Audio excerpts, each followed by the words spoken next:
Kuri uyu wa kabiri tariki ya 22 Ukuboza 2020 biciye ku mbuga nkoranyambaga zitandukanye z'ishyirahamwe ry'umupira w'amaguru mu Rwanda Ferwafa, umutoza mukuru w'ikipe y'igihugu yagaragaje abakinnyi azifashisha mu gikombe cya Afurika gikinwa n'abakinnyi bakina imbere mu mashampiyona Championnat d'Afrique des Nations CHAN. U Rwanda ruri mu itsinda C rizakinira kuri Stade de la Reunification de Bambanda de Douala, aho ruri kumwe na Maroc ifite igikombe giheruka. Togo na Uganda ni abakinnyi biganjemo umubare munini w'abakinnyi ba APR Football Club barimo Rwabugiri Omar wongeye kugaruka mu ikipe y'igihugu nyuma yo gusigwa ubwo iyi kipe yerekezaga muri Cape Verde.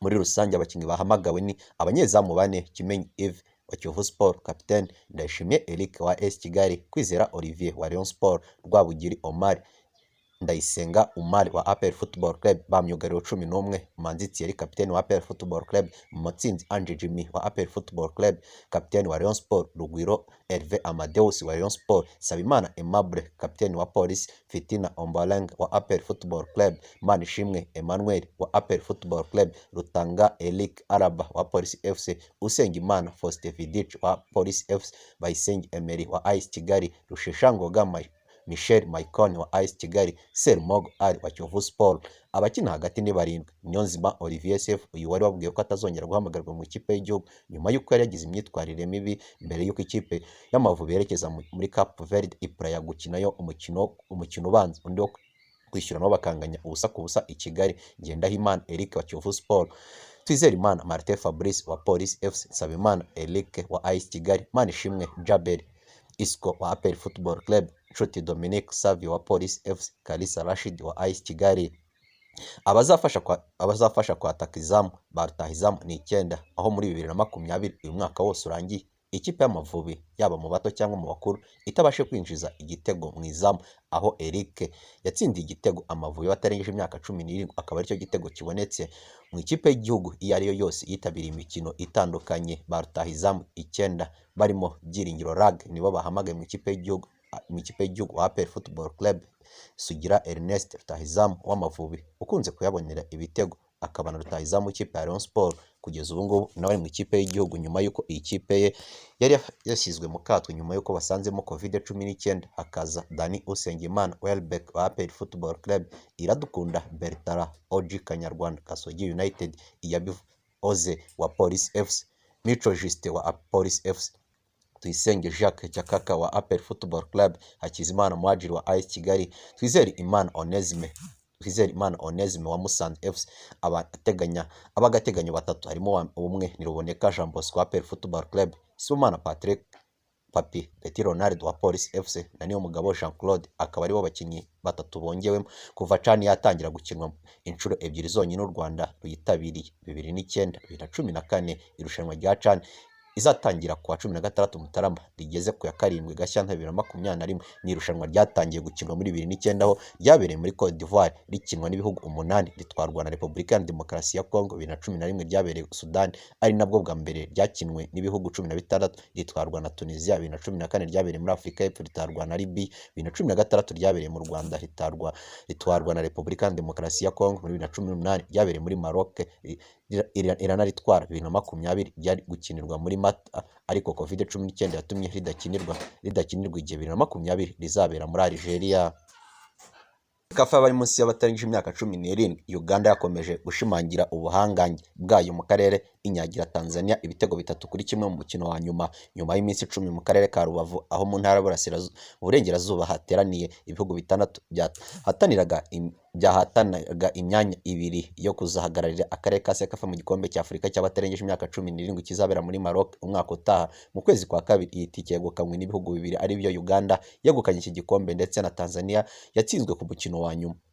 Ni irushanwa ryatangiye tariki 12 Ukuboza, rikaba ryari ryitabiriwe n'ibihugu 6 ari byo u Rwanda, Tanzania, Djibouti, Uganda, Kenya na Ethiopia. Ni mu gihe byari mu kuba ibihugu 8 iyo Sudani y'Epfo idakurwa mu irushanwa kubera abakinnyi bayo bari barengeje imyaka, ndetse n'ibindi bihugu birimo nk'u Burundi, Eritrea bitabonetse ku munota wa nyuma. Uganda yegukanye iki gikombe yari mu itsinda rya kabiri, yari isangiye na Kenya ndetse na Ethiopia, mu gihe Tanzania yatsindiwe ku mukino wa nyuma yari mu itsinda rya mbere irisangiye n'u Rwanda ndetse na Djibouti. Amakipe muri buri tsinda yagombaga guhura buri imwe igakina imikino ibiri ebyiri zitwaye neza zigahita zibona itike izerekeza mu mikino ya kimwe cya kabiri. Uganda yegukanye iki gikombe yatsinze Kenya ibitego 5 mu mukino wa mbere, inasubira Ethiopia ibitego 3-0 ku mukino wa kabiri mu itsinda, mu gihe Tanzania yatsindiwe ku mukino wa nyuma yatsinze u Rwanda ibitego 3-1 inanganya na Djibouti, bityo izamuka iyoboye iri tsinda. Amakipe yageze muri kimwe cya kabiri muri buri tsinda, Uganda na Ethiopia mu itsinda rya kabiri, Tanzania na Djibouti bazakomeza bahagararire itsinda rya mbere, mu gihe u Rwanda na Kenya batashye amaramasa mu mikino ya kimwe cya kabiri. Uganda yegukanye iki gikombe yahuye na Djibouti yari yabaye iya kabiri mu itsinda rya mbere, maze isezerera ku gitego kimwe cyatsinzwe na rutahizamu Oscar Mawa ku munota 90 w'umukino, ihita ikatisha itike iganisha ku mukino wa nyuma yanegukaniyeho igikombe. Tanzania yo yageze ku mukino wa nyuma isezerera Ethiopia kuri penalty 4-3. Nyuma y'uko amakipe yombi anganyije igitego 1-1 ku minota 90 isanzwe y'umukino, bityo umusifuzi Kunda Samuel umunyarwanda wari wasifuye uwo mukino agatandukanya impande zombi yifashishije penalty, aya makipe yombi yinjiye mu kibuga ku isaha y'isa 9 n'igice nyuma y'umukino wari wabanjirije Uganda na Ethiopia yaje kunyagira Djibouti ibitego 5-2 mu mukino wo guhatanira umwanya wa gatatu wari watangiye saa 6:2. Ethiopia nyuma yo gutsinda uyu mukino yanahembwe umudari wa bronze uhabwa ikipe yegukanye umwanya wa gatatu muri iyi mikino. Ni umudari yambitswe ubwo hakorwaga igikorwa cyo gutanga ibihembo ubwo umukino wa nyuma wari urangiye saa 9 n'igice mu Kadomo. Aba baturanyi batajya bajya imbizi muri ruhago y'akarere bari binjiye mu kibuga bagiye kwereka abakunzi ba ruhago ibirori by'umukino wa nyuma. Abatoza bari bagerageje gukora ku nkorokoro zabo, buri umwe yahisemo abo abona ko bamuhesha kwegukana iki gikombe, nubwo bose itike yo kwerekeza muri Maroc bari baramaze kuyibona. Umusifuzi w'umunya-Somalia Omar Athan nawe yakereye gutandukanya izi mpande zombi nk'umusifuzi wo hagati mu kibuga, afashijwe n'umunyarwanda Mutuyimana Dieudonné ku ruhande rumwe rw'ikibuga, urundi ruhande ruriho Fasi Kabiru, mu gihe Theodros Mutiku yari umusifuzi wa kane. Umutoza wa Uganda Hamza Rutalo yahisemo kubanzamo intwaro zigizwe na Mwembe Henry umunyezamu, Ruhema Vincent, Gava Peter, Irini Mbabazi Ivan, Mudoe Ronald, Mawa Oscar, Mutyaba Travis, Ibrahim Juma, Ruyima Enoch, Bugembe Isa, Mudiba Samil, mu gihe umutoza wa Tanzania Habul Ali Omar yari yatoranyije abakinnyi bari kwifashishwa aribo mu izamu Abdallah Hamis, Abubakar Rubetir, Omar Yahaya, Abubakar Kiwansani, Abubakar Sabiani, Omar Mvugi, Radik Shasim, Omar Bakari, Sylvestre Otto, Hija Shamanti, Barak Mohamed. Abakari bo bakinnyi bari babanjemo. Umukino watangiranye ishyaka ku mpande zombi, ubona ko ari umukino wa nyuma kandi uhuje abakeba muri ruhago nyafurika y'Iburasirazuba. Gusa imvura n'umuyaga byari muri uyu mukino ubwo wari ugitangira ntabwo byafashaga abakinnyi b'impande zombi kwerekana ubuhanga bwabo neza, ariko banyuzagamo bagakina umukino uryoshye. Gusa kuri buri ruhande rucunga mugenzi wabo iminota 15 ya mbere, haba Uganda na Tanzania nta kipe n'imwe yari yungurutse muri mugenzi wayo, bityo amashagaga umukino wari watangiranye agenda acogora, ari nako imvura ndetse n'umuyaga byari byavangiye intangiriro z'uyu mukino. Byagenze gakeya ndetse biranakendera umukino ukomeza nta nkomyi. Ubusatirizi bwa Uganda bwari wewe na Mawa Oscar ndetse na Mutyaba Travis bwakomeje gutesha umutwe ubwugarizi bwa Tanzania, ariko bukomeza kwirwanaho. Igice cya mbere kirangira nta gitego bwinjijwe, ni nako Tanzania nayo yanyuzagamo ikotsa igitutu Uganda binyuze mu bakinnyi nka Barak Mohamed Saad werekuraga amashoti ye kure yifashishije imipira iteretse. Omar Abbas Mvugi ndetse na Omar Sultan Omar Barakari bakomezaga gukora Uganda, ariko ikihagararaho cyane cyane ifashijwe n'umunyezamu wayo Mbewa Henry. Mu gice cya kabiri ibintu byahinduye isura, aho Uganda yagarukanye uburakari bwo gushaka kongera kubabaza Tanzania nk'uko yari imaze iminsi bigenza mu marushanwa yandi bahuriragamo, ariko Tanzania ikirwano. Gusa akagozi ka Tanzania kaje gucikaho ku munota wa 63 w'umukino.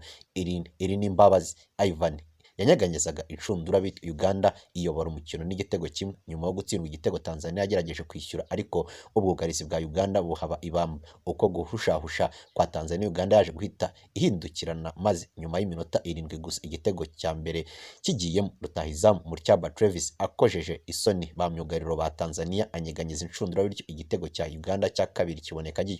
Ibitego bibiri byafashije ikipe gukomeza kuyobora umukino noneho nta gihunga, ariko Tanzania nayo inyuzamo igashaka kuyikora mu jisho. Uko gushaka gukora mu jisho Uganda kwaje kuba impamo ubwo ku munota 88 w'umukino, kubera igitutu Tanzania yotsaga Uganda ishaka kwishyura myugariro wa Uganda Murema Vincent yaje kwitsinda igitego ku mupira wari utewe n'abatahizamu ba Tanzania maze awuboneza mu rushundura rwe. Iminota 2 yari isigaye ngo umukino ugane ku musozo. Yari iminota ikomeye ku mpande zombi, yaba Tanzania yashakaga kwishyura ngo bakizwe na penalty ndetse na Uganda yashakaga kurwana ku ntsinzi yayo ngo itabura igikombe.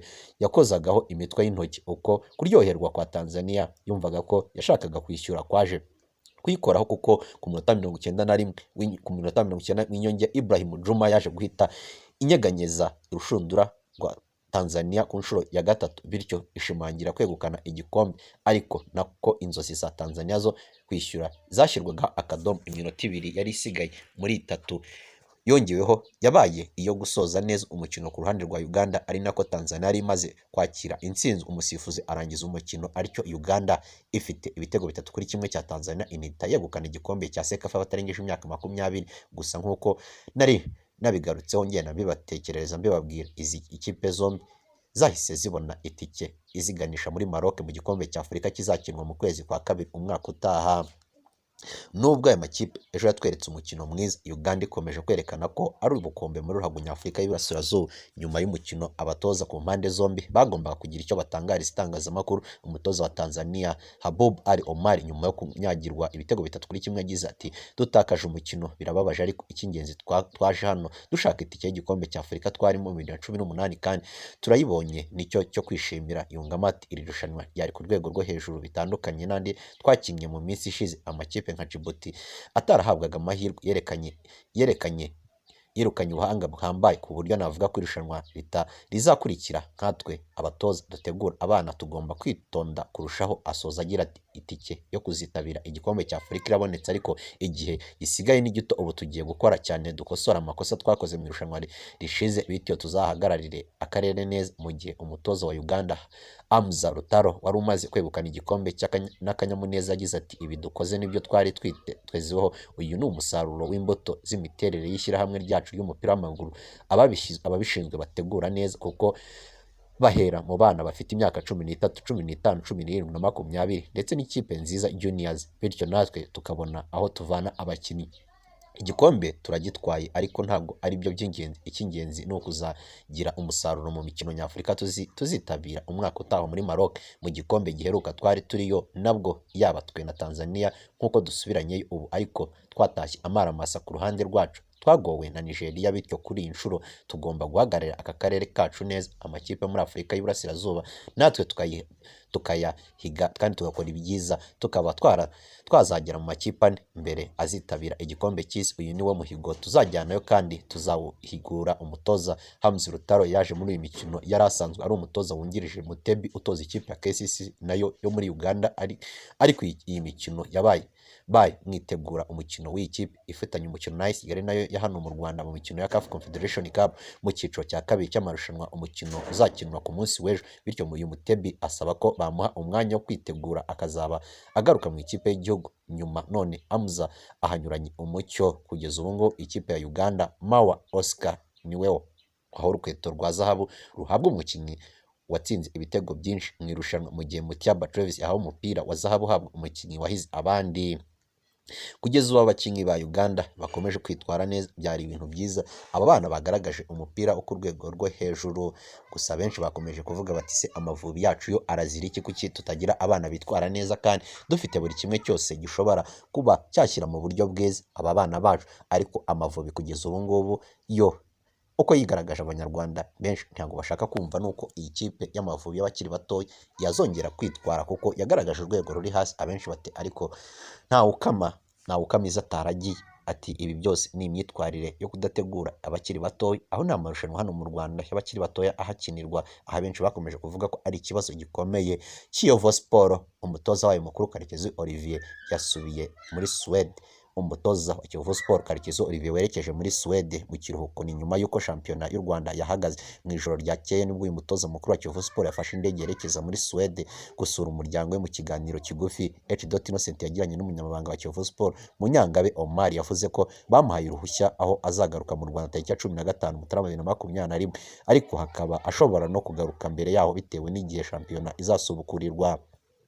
ati umutoza twamuhaye uruhushya ajya gusura umuryango, urumva ko shampiyona ntabwo irimo gukinwa, niyo mpamvu twamurekuye kugaruka rero ni tariki 15 Mutarama, ariko shampiyona igarutse vuba nawe yaza mbere agakora akazi tariki ya 11 Ukuboza 2020. Minisport yahagaritse shampiyona y'icyiciro cya mbere mu bagabo umwaka w'imikino 2020-2021 ni nyuma y'uko hari amakipe yagaragaje kutubahiriza amabwiriza yo kwirinda icyorezo cya coronavirus. Ferwafa ikaba yaratumiye abayobozi b'amakipe mu nama nyunguranabitekerezo izaba kuwa kane yiga ku buryo shampiyona yagaruka.